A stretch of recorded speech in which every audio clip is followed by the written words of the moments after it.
Good morning, everyone. Welcome, everyone, and thank you for joining us for today's Minnesota Stormwater Research Spotlight, part of the Minnesota Stormwater Seminar Series.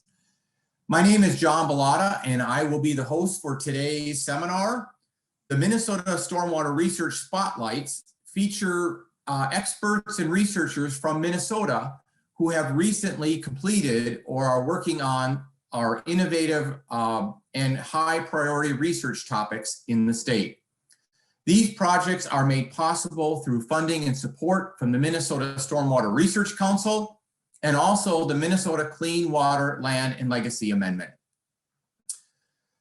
The research spotlights are a part of our every other month Minnesota Stormwater Seminar Series that bring in nationally renowned experts to discuss with stormwater practices, policies, and other management strategies. These seminar series are presented in collaboration with St. Anthony Falls Laboratory, and I'd like to thank Andy Erickson and John Gulliver for collaborating with us for more than 2 years on these seminars that have been very effective, well attended, and valued across participants. A reminder that you can find out more about our seminars online, and all of our past seminars are recorded and available for online viewing at your own convenience. Today's seminar will feature one of the 18 research projects the Stormwater Research Council has in its current portfolio. I would encourage you to check out more information about all these research projects online. You may also view our 4-page highlight of the program the last 2 years. I'd also encourage you to join us in future opportunities with the research spotlights and the Stormwater Seminar Series. Upcoming in the next few months includes our seminar on May 20th featuring Ryan Winston, discussing permeable pavement maintenance. This seminar will include our expert panel at the conclusion of the presentation. In June, join us again for one of our Minnesota research spotlights featuring Heiko Schoenfuss from St. Cloud State University and Dr. Richard Kiesling from USGS, as they have recently completed their council-funded project looking at the contaminants in urban stormwater runoff, particularly trace organic matter, through a variety of practices. Then, what is certainly to be a number of announcements that you will see from me in the upcoming months will be our July 15th annual meeting of the Minnesota Stormwater Research Council, which will feature updates on the 8 new research projects that we started in 2020. With all that said, let's return to today's research spotlight. Go ahead, Sarah, I'll have you start taking control of the screen. In the meantime, for all of our participants joining us today, we will encourage you to ask questions to our presenters using the Q&A function panel in the bottom of your Zoom screen. That's not the chat function, but rather the Q&A panel. You may ask your questions anytime during the presentation, and also give thumbs up to someone else's question if you have an interest in seeing that. All right, with no further ado, I am going to turn things over to Sarah Roth and Amit to make their presentation today on our Stormwater Research Spotlight. The title of their research is Inspiring Community Action for Stormwater Management. This research is a priority for the Minnesota Stormwater Research Council, part of our portfolio, not just to invest in research on stormwater practices and policies, but also the social component, the people component that drive implementation of stormwater management at the local scale. So with that said, I'd like to welcome our 2 presenters today. Our presentation is going to be led by Sarah Roth, joined by Amit, both from the Center for Changing Landscapes here at the University of Minnesota. Welcome, Amit and Sarah. I'll let you guys take it from here. All right, sounds good. Thank you, John. Okay, well, welcome. And as John said, my name is Sarah Roth. I'm with the Center for Changing Landscapes, and I'm also joined by my colleague, Amit. And we're going to be sharing what we've learned so far about our project called Supporting Community-Centered Planning and Policy for Urban Water. So we believe access to clean water is a human right. As you guys are fully aware of if you're here, healthy lakes, streams, and wetlands provide a host of benefits to people, including purifying water, buffering floods, as well as supporting recreation and cultural well-being. On the other hand, when our natural systems are degraded or impaired, water can become both a liability in terms of quantity and quality. As with many other things, the benefits and the burdens of water are not distributed equally across landscapes and human communities. In urban settings, some infrastructure and ecosystems are more or less vulnerable to water impairments because of their location and their sensitivity. And likewise, so are some human communities more or less vulnerable to water impacts due to having or lacking the capacity and resources to influence management. Yet policies and plans around water are being created and modified and implemented all of the time. And the residents who are often most impacted by those decisions are left out of the process, in particular, Black, Indigenous, and people of color. So improving our understanding of how people value water and perceive water, in particular, the BIPOC communities of Minnesota, is really key in order to improve their representation and participation in decision-making processes.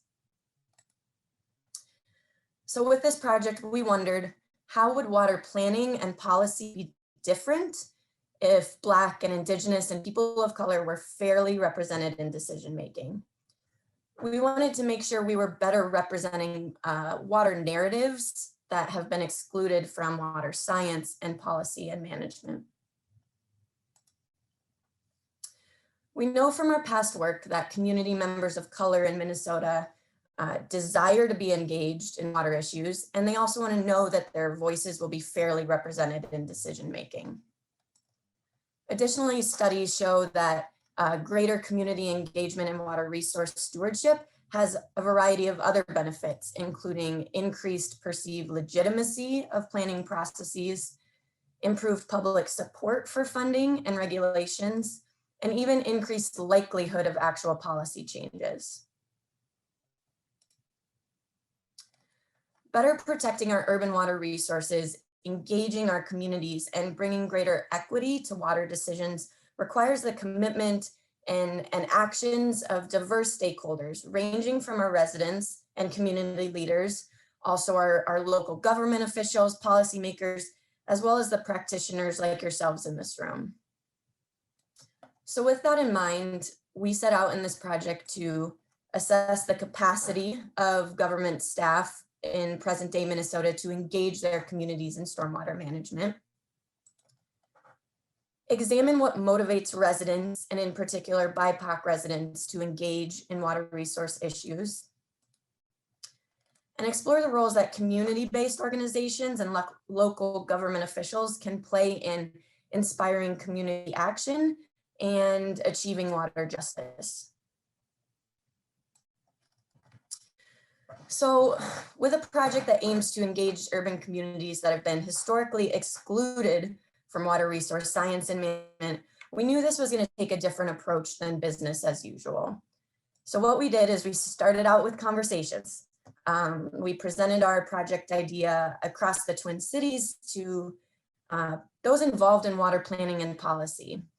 We talked with local city and watershed managers and asked them a bunch of questions, like what community organizations are active in your area? Who are cultural leaders, community leaders in your area? How have you effectively engaged with those groups in the past? What are your goals for this project to help you better understand the communities in your area? How can we help you while we're doing this work? And then based on their recommendations, we talked with some of those folks, the local cultural leaders and community organizations. And we asked them questions like, how do people communicate around community issues, and where do those conversations take place? Are there popular cultural events in your area that really bring people together in this community? How should we talk about words like stormwater, for instance, with people in your community? What's an incentive that would be appropriate and appreciated for people in your community if we're asking for their input? And then we talked with environmental justice related staff at other agencies and organizations about how we can make our methodologies culturally appropriate, ways to approach attendees at different events and how those can be appropriate depending on the event, and also merits of written translations of languages versus oral translations. Through all these conversations, we also learned of other projects happening in the Twin Cities at that same time that were related to water. And so we also met with them and just talked about potential strategies for reaching our audiences that we're trying to target, potential methodologies, and how we can support each other's work along the way. And all of these conversations, these discussions took place before we did any work, before we did anything at all, really. We wanted to not just stir up interest, but build some of those connections and relationships and make sure we were approaching this work in the right way. And so finally, through all those continued conversations with these partners, we developed a participatory multi-methods approach where we wanted to collect both quantitative and qualitative data through 4 different activities. First, an online statewide survey of government unit staff, so city, watershed, tribal, in present-day Minnesota. An on-site survey of attendees at targeted cultural and community events in the Twin Cities. Watershed-specific collaborative analysis focus groups where community members and leaders and researchers analyze some of this data together. And then a mail survey of residents from the Duluth and St. Cloud metro areas to give us some baseline information there with the hopes of doing some of that targeted on-site surveying in those communities later. And obviously with COVID happening, we experienced some delays with the U of M shutdowns and mail shutdowns. And so that last piece, the mail survey, we're still finishing analysis and putting that in our final report right now. But everything else we were able to get done. And obviously with 4 different activities, we have a lot of data. And so I'm just going to highlight a few things today that I think tell an important story, but I really encourage you to check out our final report with everything we've learned from all of these pieces, because there's certainly a lot that we learned that I'm not able to share today. So first, we sent out that online survey to government unit staff throughout present-day Minnesota. It went out to over 500 people at over 300 cities, 33 watersheds, and 12 tribal organizations, to individuals whose work was water protection related, stormwater management, something in that field.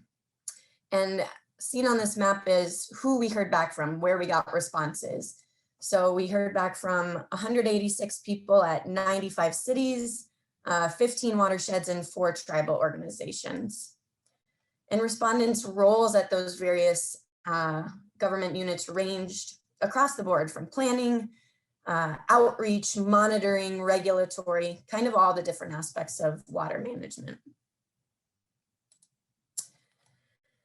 So staff were asked a variety of questions about their perspectives on water resource issues, protection, stormwater management. And one shown here is their perspectives on water issues and challenges in their local area. So we asked them to rate how much of a problem all of these things are, from not at all to a severe problem. And shown in that yellow and orange are the percentage of people who said those were moderate or severe problems. And as you can see at the bottom with that largest orange and yellow line, increased frequency and intensity of storm events emerged as the most concerning issue. 78% of staff reported it as a moderate or severe problem. So that was clearly on their radar. Other of those top issues included aging or insufficient stormwater infrastructure, road salting and de-icing practices, and then flooding. Then we asked more specifically about stormwater management. Staff were asked how important stormwater management is to their government unit, as cities and tribal organizations can have other goals besides managing stormwater. So how important was just stormwater management to their government unit? And 91% said it was very or extremely important. However, when we asked how effective staff think that their government unit is at actually managing stormwater, only 60% of staff said very to extremely effective. So we're starting to see a gap there. And so then we asked that same question about more specific stormwater management actions in their government unit. So how important they were to their government unit, but also how effective they thought their government unit actually was at those particular actions. And so in this chart, they are ordered by the difference in means. So the ones at the top, there are the biggest gaps between, on average, how important staff said those actions were to how effective they felt their agency or their department was at those actions. So a bigger gap at the top. And so while adapting to changing environmental conditions was among that top 5 and with the largest gaps, the others were all about connecting and engaging with communities. So staff saw those as among the most important management actions, but said that their government unit wasn't that effective at them. So large gaps between how they currently accomplish those tasks and how they actually perceive them. Things like promoting stormwater management as a cultural norm, raising awareness, training community members as leaders in water protection. Whereas at the bottom, we see increasing regulatory controls on existing land use and new developments as the lowest important actions rated by staff, and that they said, well, for how important they are, we're already pretty effective at that same level. So now a few pieces about the on-site surveying effort, which was a newer strategy for us. Through communications with our partners and the relationships we built, we came up with a large list of cultural events, community events, markets that were happening in the Twin Cities during the summer and fall of 2019. So we were very lucky that we did get this part of our work done before COVID, or it would have been very difficult. Events like open street festivals, Hmong New Year events, Mexican Independence Day festivals, those kinds of things. And so after we had this list and knew the potential languages we might encounter at those events, we started to look for survey staff for those.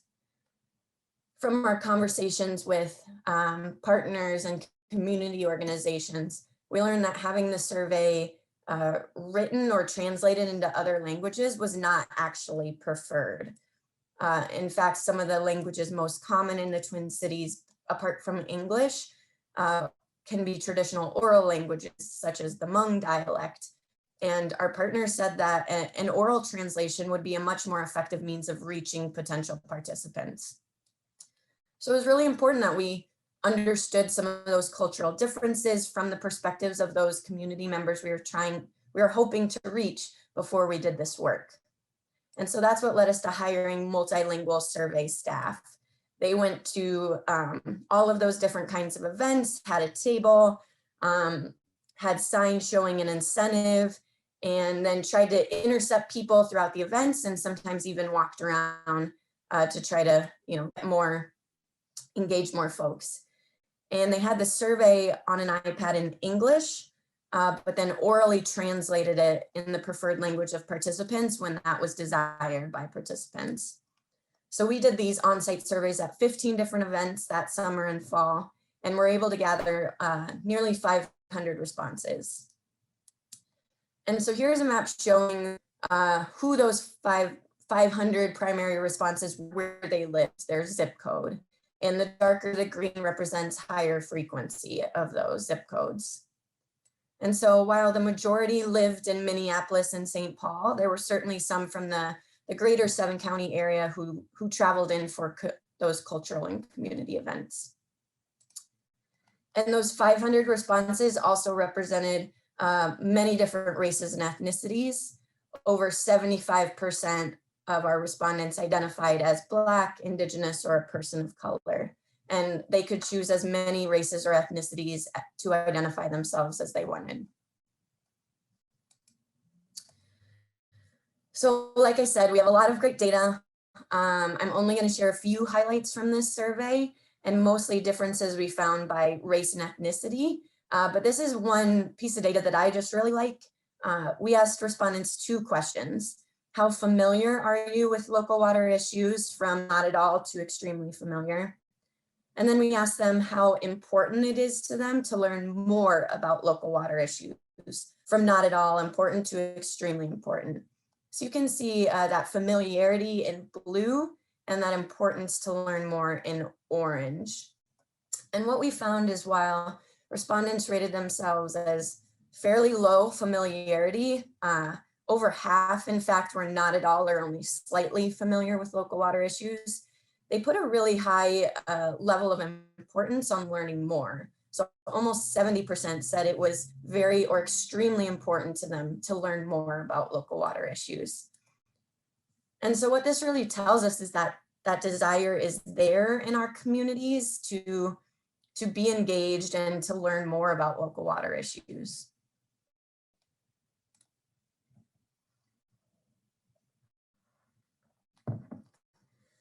We also asked respondents how much of a problem are some of the following water issues, just like we asked government unit staff. And so shown here are the % of respondents who said these were moderate or severe problems. And the gray columns just mean that there were really no statistical differences between groups of respondents, between white respondents and BIPOC respondents. They had similar perceptions of many of those water issues. However, there was a statistically significant difference between white respondents and BIPOC respondents when it came to water damage to home or property and not enough water. BIPOC respondents rated those as higher problems or larger problems than white respondents did. And interestingly, you can see that flooding issues they felt very similar about. But when it came down to the impacts that we often see from those flooding issues, such as water damage, that's where we saw then a divide, with BIPOC respondents saying that was a bigger problem. We also wanted to know about the ways people use and value water.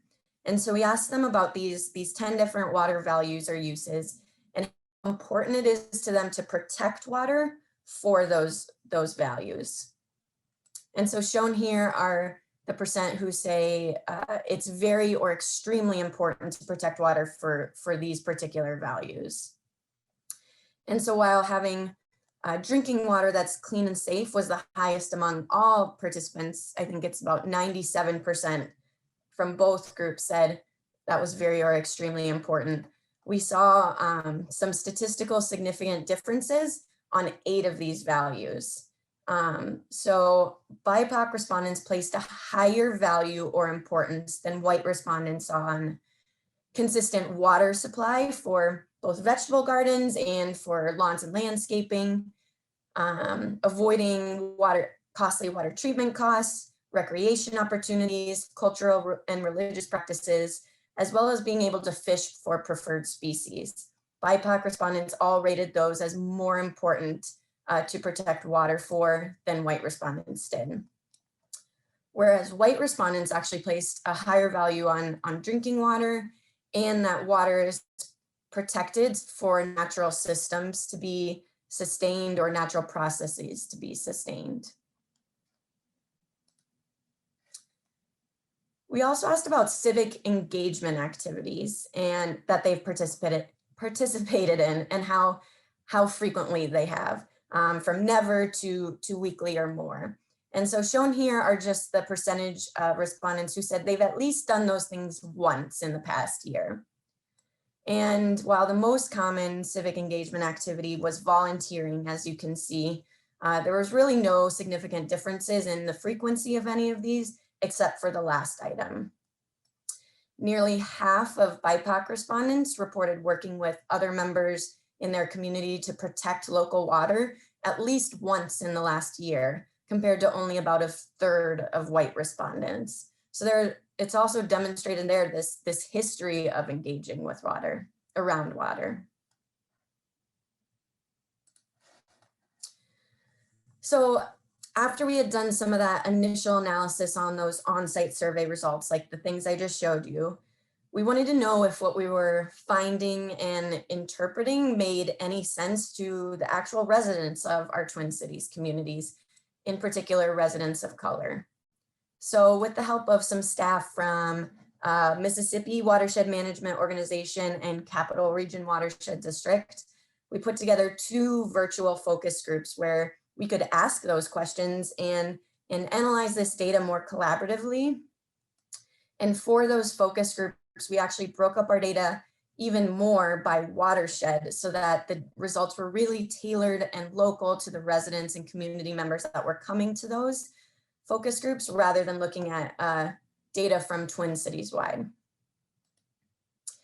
So across those 2 focus groups, we had 12 participants from the community, excluding staff from those watersheds who had helped us out. And 75% identified as female, and 75% were either Black, Asian, or of Hispanic heritage. And we shared with them some selected findings from that data from their own watershed, like I said, kind of like that part on the left here. We especially focused in on items where there were statistical differences by race and ethnicity or by gender identity. And we just asked them what they thought about it. Does this ring true, what we're showing you? Are we interpreting these results right? Would you question or challenge anything that you see here? Does any of this that we're showing you seem important or meaningful? Does anything surprise you? How have your experiences fit in or been different from what you're seeing here? Really, we just wanted the survey data to be grounded in the narratives of members of the community. We wanted to find out what we could be overlooking or missing, or where community members can add more depth to some of these questions. And then we also asked them some open-ended questions about water issues in their community, constraints and opportunities around taking water actions in their community, needs for water justice in their community, and also what they think our next steps should be with this work. Where do they see this work being valuable? What kind of output should we deliver from this? Basically, what should we do next? What's important to you that we do next with this? And so based on all these discussions during the 2 focus groups, we had a lot of themes, important themes emerge, and they were all related to these 2 broader categories: constraints to water engagement and access, and water justice action opportunities. And I'm just going to highlight a couple of the themes under there today, but there's a lot of really great information in these. So again, check out the report. All right, so one of the major constraints to water engagement and access identified in the focus groups is the lack of accessibility to public water discussions and decision-making. And I don't just mean physical access, which we know is already a barrier often already. Many people, BIPOC residents in particular, experience barriers understanding water issues and terminology, as well as barriers understanding how to take action. And this is really due to the highly technical vocab and terminology that those working in water policy and programs tend to use. Community members felt like that prevented them from feeling they could participate in those discussions, let alone provide input on what they thought because of the words being used. Community members really wanted to feel like they had the power to participate in those discussions and bring their own knowledge to the table.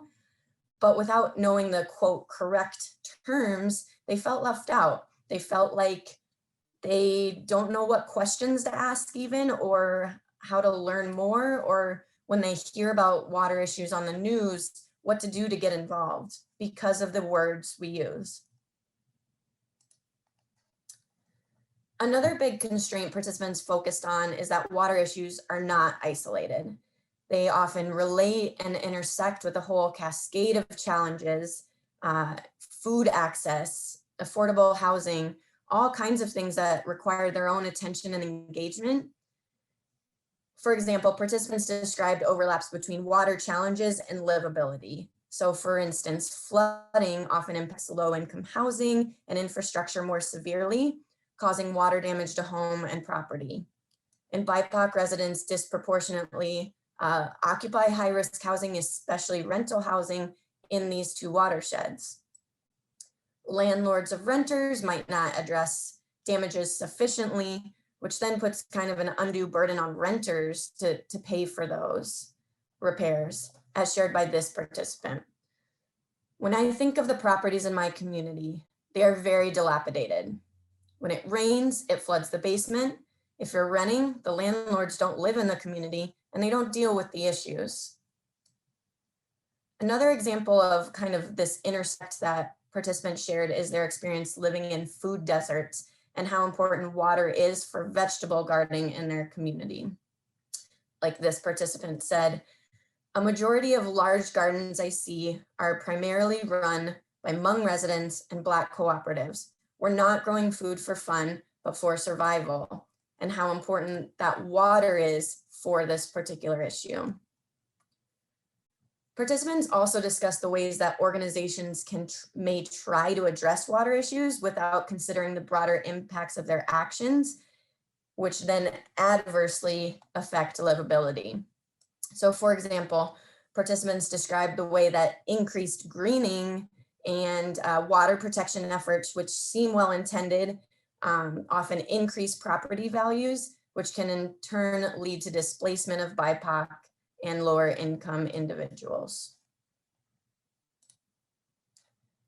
We also had key themes emerge related to water justice action opportunities. And the biggest one that focus group participants discussed was this need for better or improved community engagement. Above all, participants felt that those who are most affected by water issues should be most involved in decision-making and engagement around those issues. Participants want to see community conversations that are two-way, not lectures around water topics. They desire listening sessions where their concerns are heard without being talked back at. Multiple conversations over weeks or months rather than just one kind of touch point in the community. And they also said using those with clout in the community to help make sure those messages are coming from a trusted source, delivered from someone trusted in that community. And they also want those who are engaging with them to assume that they have their own thoughts and ideas rather than coming in with solutions. They express being tired of policy and program managers and scientists coming in and telling people what to do about water. But instead, they wanted opportunities to bring forward their values around water, to have opportunities to build capacity in the community and co-create some action steps, as this participant described. All of it needs to be co-created with the people most impacted. If that's not the case, it's really difficult to say, this is water justice. Participants felt that community knowledge is undervalued by those who are making decisions, despite the wisdom and richness that exists in every community.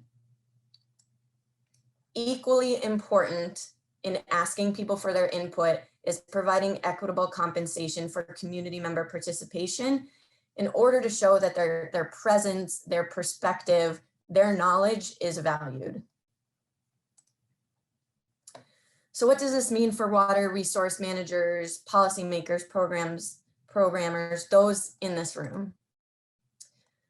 So we know that water managers across Minnesota believe better community engagement is essential to effective stormwater management. Our data shows that, our survey of staff shows that. That statewide government survey also shows some important collective needs across Minnesota. While more than 90% of that staff surveyed viewed stormwater management as extremely important, 40% viewed their agency or department as moderately effective or less at actually managing stormwater.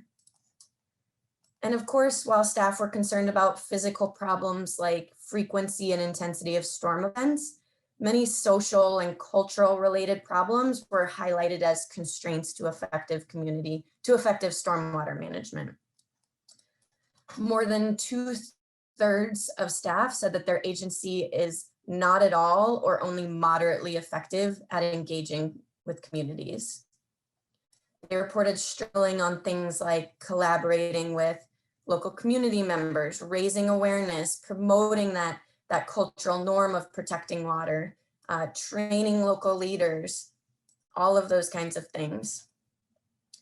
And in fact, staff surveyed believe that engaging with local community members is more important to stormwater management on average than providing financial assistance, restoring natural hydrology, or increasing regulations. So we really see strengthening these community relationships and partnerships as key to improving stormwater management. Secondly, achieving real progress in cleaning up Minnesota's water requires a cultural shift in how water science, policy, and management happen in the state. These shifts can be new and different and more inclusive and include meaningful ways of knowing and relating to water that might challenge older and more traditionally dominant ways. Our water project and program need new and different voices so that they can better speak to, reflect, and serve the needs of diverse Minnesota communities. For example, we're also trying to shift our ways of knowing in the Center for Changing Landscapes. In 2018, we conducted a statewide mail survey of Minnesota residents where we asked about their water values, their concerns, their behaviors. And we had 1,500 respondents, which was great, but less than 4% identified as Black, Indigenous, or a person of color. So we knew with this project, we needed to do things differently. We needed a new approach to better represent the diverse voices of BIPOC Minnesotans. And through this, we saw that while some water issues like clean drinking water will always be important for everybody, BIPOC residents rated some of those water values 6 out of the 10 as more important than white respondents did.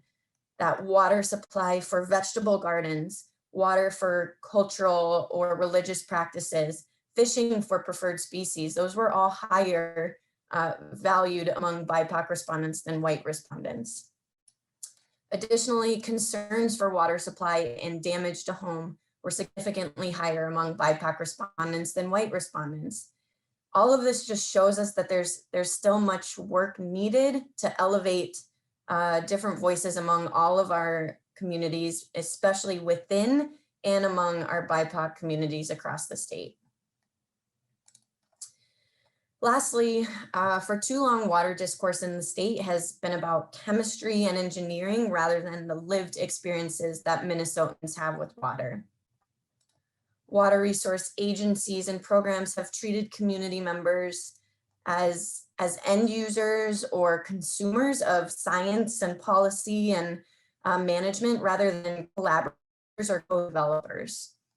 And as you saw, focus group participants saw really clear linkages between water and affordable housing, food security, workforce development, and social justice issues. And too often, water science and policy and management are delivered to community members in forms that are completely disconnected from parts of life that matter to people. Water that they drink, but also cook with or bathe with. But also water that they see in their basements or overflowing at bus stops.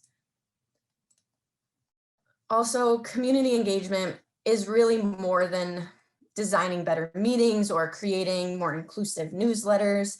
It's about changing the conversation altogether. Water science policy and management needs new conversation leaders and a whole new languages that really acknowledges and reflects the diverse relationships that Minnesotans have with water. So with that, I just wanted to give a quick thanks, obviously, to Amit, May Davenport, and Emily Green, my collaborators on this project, and in particular to our survey respondents and focus group participants with who this work would not be possible without staff at MWMO and CAP Region and all the community organizations we worked with, all of our undergrad and graduate researchers who helped with our data collection and analysis, and of course, the Minnesota Stormwater Research Council for making this project possible. And with that, I will stop sharing and Amit and I can answer any questions you have. Excellent, fantastic presentation. Thank you, Sarah. And we do have quite a few questions coming in and help facilitate some of these questions and see what we can get through in the next 15 minutes or so. So I'm just going to start right here at the top. And you mentioned this early on in your presentation about translation into different languages, which was really interesting and helpful. Can you say more about how you found assistance in terms of the survey for your multilingual components? Yeah, so like I said, we originally were thinking, okay, we'll get this survey translated into the different languages we might encounter throughout the Twin Cities. And after having those conversations with different community organizations, we were really led in the direction that that's not the best way, and an oral translation would be preferable. So we developed kind of a job description for those survey staff that we were looking to hire and posted that not just within the University of Minnesota community, but also asked our community organizations that we were meeting with in the Hmong community, in the Hispanic community, in the Somali community, groups that we had been meeting with, to post this, to ask if they had any people that might be willing to help with this, who could translate these surveys and work with us on this effort. So we kind of shared that throughout those organizations, and we're lucky enough to have quite a few people who not volunteered, we paid them, who signed up for that job. So, and yeah. Yeah, and I wanted to add, like, some of it was also through a lot of, personal connections, just, extended family connections, and through their, more extended personal connections, especially, with some of the events that were targeted around the Hmong New Year festivals. So it was, it's kind of a mix of, getting the word out there in a lot of circles around organizations, but also, building those relationships and personal connections. Great. Well, we'll just continue down the list here. I'm going to go right in order for the time being. Considering that regulatory gaps between importance and effectiveness rate low compared to engagement, do you feel that regulatory requirements, which generally don't drive engagement, compete with engagement efforts? In other words, should we be doing less regulation and more engagement? And I actually think you touched on that in some of your final remarks.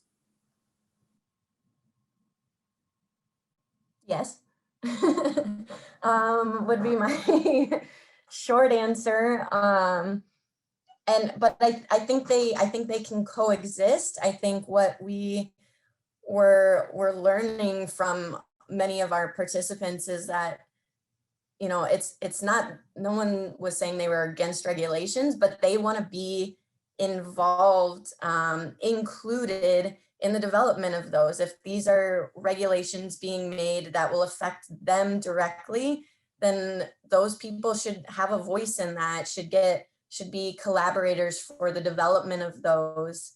That's just kind of like piece, that engagement piece has to flow through everything, through regulations, through policy, through ordinances, through outreach. How it's done, it has to be done with the voices of our different communities in mind and collaboratively. Amit, I'll let you add on.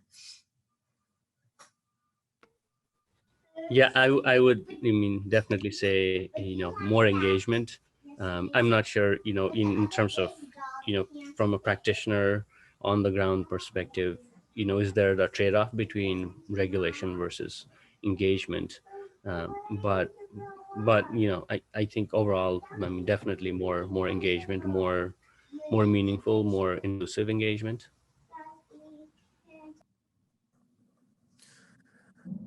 All right, so another question here. I see there's some theme in some of the questions about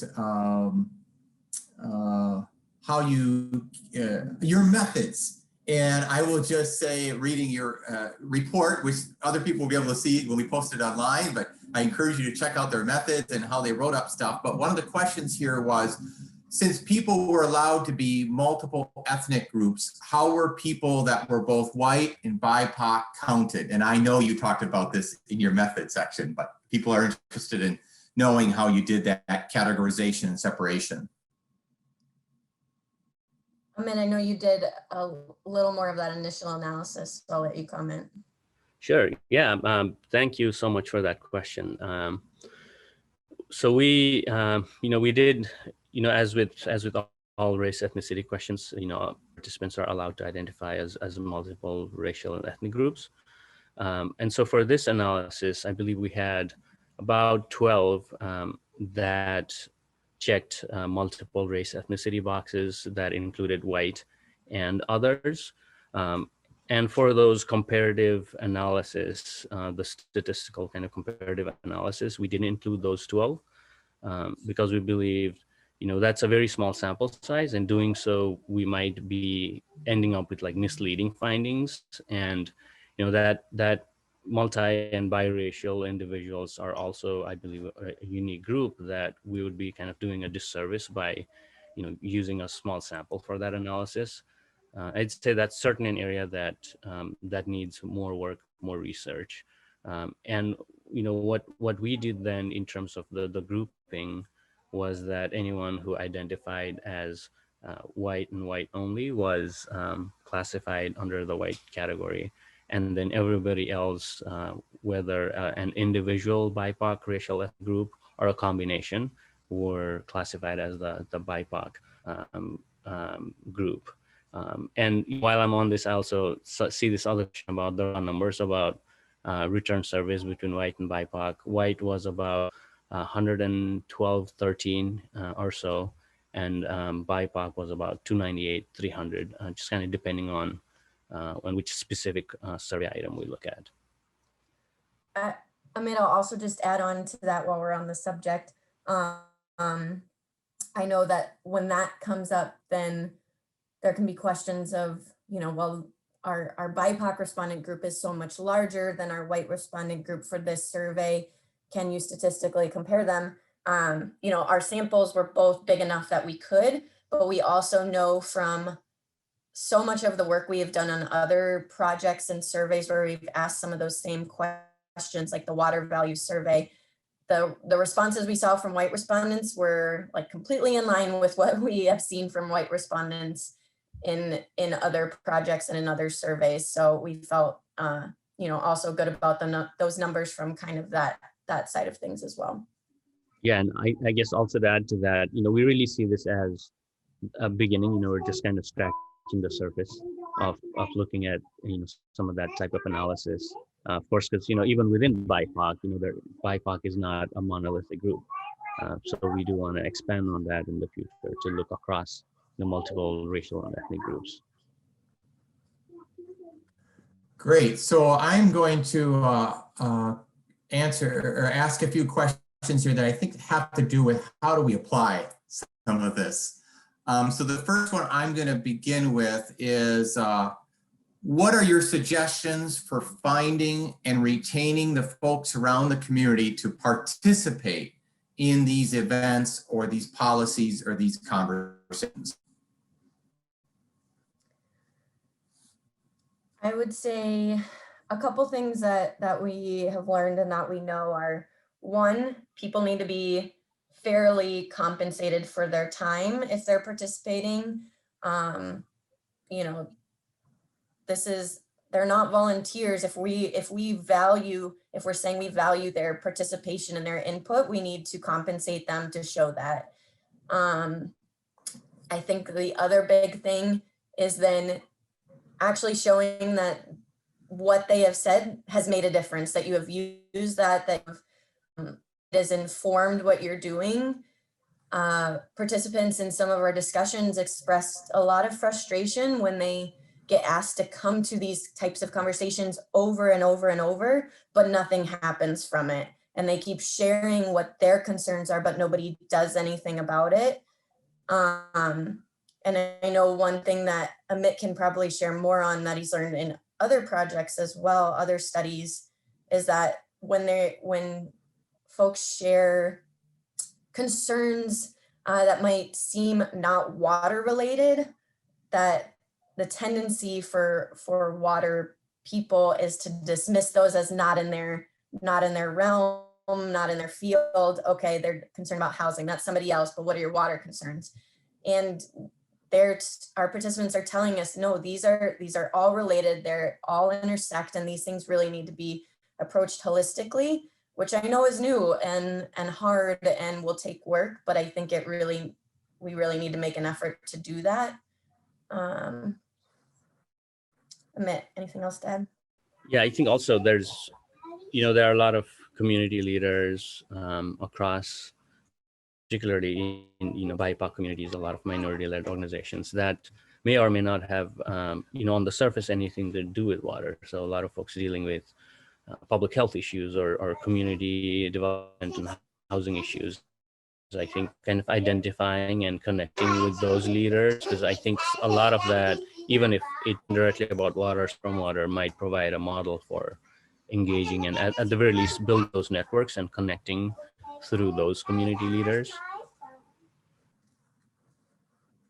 Great. I'm going to skip to a question that's somewhat related to this on the conversation thread. And the question directly is, what would these conversations and language look like? And I also had an interest in that question, and I see many of our participants and many of them educators with us out in the field. And I was looking at, your report and something you said, Sarah, that participants in the groups had low familiarity but high interest desire, but the language that we're using, the vocabulary, it's confusing and technical. And you mentioned that that's what your research discovered, but did you discover changes that we can make in the language that many of us use?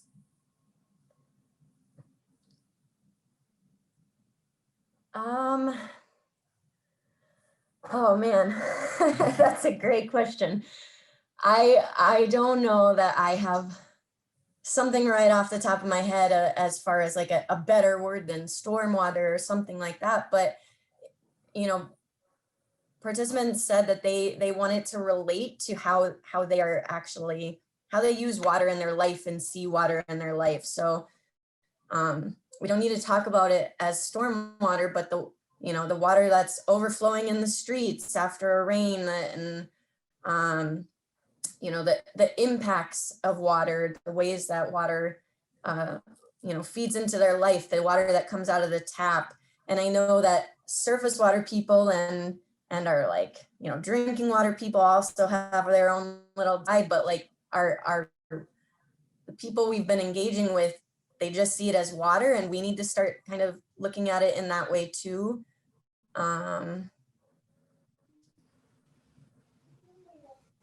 Yeah, I think also with this research and some other projects that we had along similar kind of goals and objectives, some of the more specific suggestions we got were avoiding technical language and putting it in language that is more relatable, perhaps localizing the problems and impacts. So talking about more direct, specific problems and and relating those to larger community issues and community impacts. So not so much talking about, how a plankton does X, Y, and Z, but talking more about, well, what is the health effect of that for individuals, and why should people really care about this? And so emphasizing kind of that language, I think, connects directly with a layperson that is not engaged in water science. Great.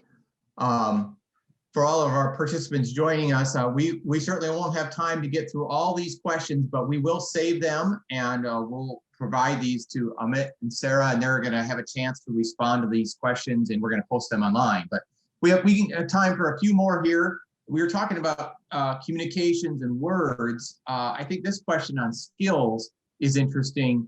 Do you have a sense of whether stormwater practitioners, so perhaps the local units of government staff that you surveyed and spoke with, do you have a sense of those practitioners who would be responsible for engaging with more diverse audience have the skills to do so?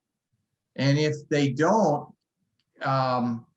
they can't address the gaps some of you that you discussed.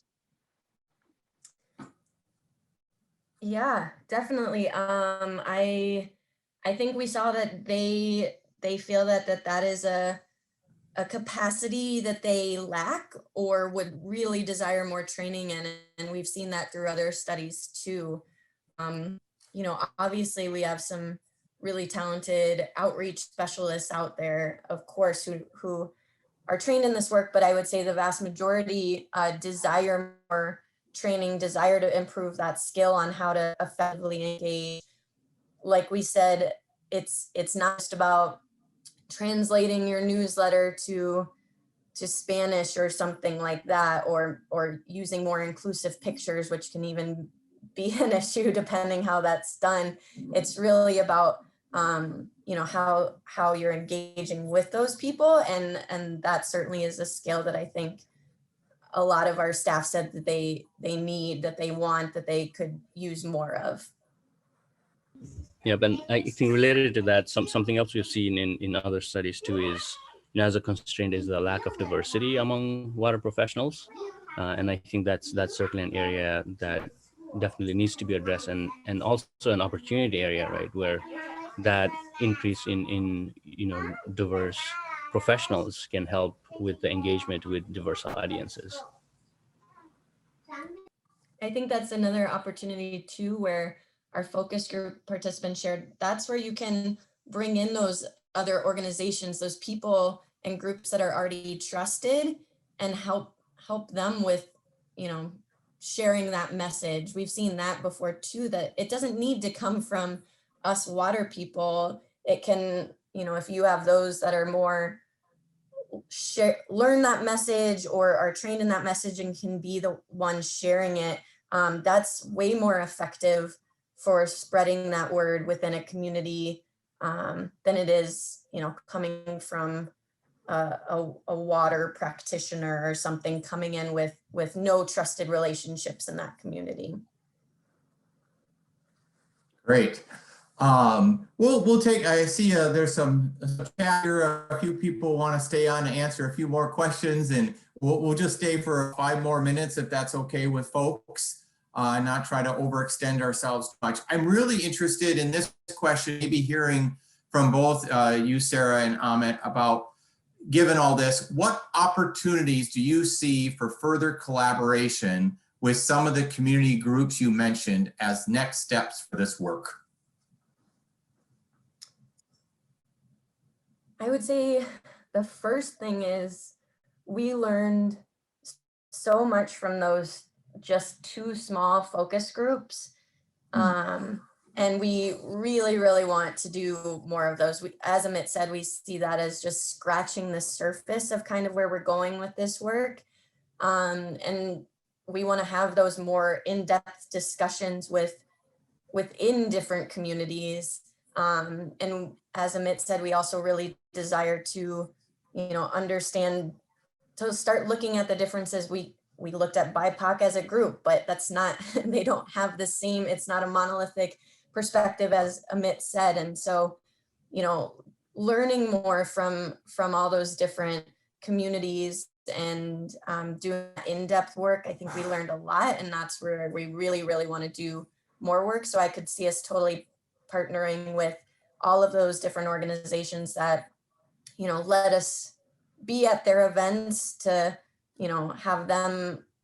have those conversations with them and with their, their own community as one step for sure. I would say I would just share this, during one of the focus groups we did, the participants got so, I would say, invigorated, excited about this topic that we were discussing, that completely on their own, they decided they wanted to keep that work moving forward after the focus group and started planning a water justice seminar in the community that they were going to help put on and find speakers for and get everyone in attendance. And that was like nothing we had even brought up or suggested. They just did that on their own, which was just something really cool to see. I think another thing too is we're really interested in taking this the next step of putting some of these findings into practice. Partner with community organizations and seeing how we can use research like this to turn into on the ground engagement with communities. Interesting follow-up question to that, both Amit and Sarah. Your research project used a variety of methods. I would assume the focus groups took so much more energy and capacity compared to the other methods. Or how would you respond about that? They're not easy, right? But it sounds like the richness and the depth of data that you got from focus groups was better than survey and other mechanisms. Is that right? Or do you want to speak more about that? I mean, I think that's one thing we love about using different methods is they all provide their own benefits. It's really nice to do focus groups sometimes after survey data when you start to have a little bit of an idea of perspectives, and then you can really probe for more depth in the focus groups. But focus groups are hard to do if you have no idea really what that conversation is going in. It's harder to have really meaningful in-depth conversations then. So they pair well together. And I think that's important. And like we said, through past studies, we had some baseline information around kind of the Twin Cities area, residents, around stormwater, but we had missed all of these other communities because of how we did them in mail space. And so that's what we're kind of then now trying to do other urban communities in Minnesota as well, get that baseline mail survey data, but we really want to then go do these on-site surveys in other communities and learn how those are different, how St. Cloud, Rochester, Duluth is different than the Twin Cities, and then have those same kind of focus groups to really, really better understand perspectives. Certainly focus groups can take more time, but you get so much great stuff out of them. I love them. So I'm going to start wrapping things up here, but I will just say to all the participants, there's a number of questions here that, again, it seems like they relate to methodology and how they got participants, paid participants, compensating. Again, I think these are very clearly answered in their final report, which we will be posting online shortly. Sorry, we're not able to answer all of these questions about methodology today. But again, we will provide more of that in the near future. I guess both Amit and Sarah, I'm going to end with a question kind of reading between the lines here. There's some interest in continuing this work by the participants. Do either of you or the Center for Changing Landscapes have plans to continue this type of research, even though this particular project now comes to a close?